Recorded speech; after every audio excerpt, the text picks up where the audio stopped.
மன்னார்குடியில் M sand jelly ஏற்றி வந்த லாரிகளை தடுத்து நிறுத்தி மாவட்ட ஒப்பந்ததாரர்கள் கட்டிட தொழிலாளர்கள் எதிர்ப்பு தெரிவித்து வருகின்றனர். விவரங்களை செய்தியாளர் ஆனந்தன் வழங்கிட கேட்கலாம். ஆனந்தன், வணக்கம். இது தொடர்பான மேலும் விவரங்கள்.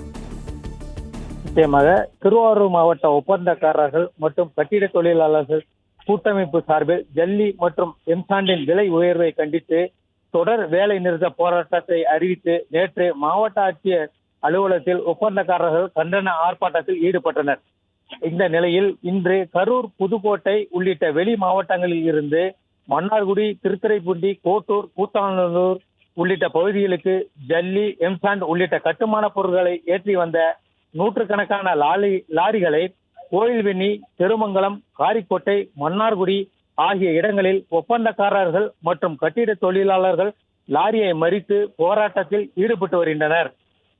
இந்த விஷயத்தில் தமிழக முதல்வர் உடனடியாக கட்டுமான பொருட்களின் விலையை குறைக்க வேண்டும், மணல் குவாரியை உடனடியாக திறக்க வேண்டும் என கட்டுமான தொழிற்சங்கத்தினர் தெரிவித்து வருகின்றனர். இந்த போராட்டத்தினால் பொதுப்பணித்துறை சார்பாக கட்டப்படும் கட்டிடங்களும் வீடுகள் மற்றும் கட்டிடங்கள் பெரும் பாதிப்பை அடைந்து வருகிறது.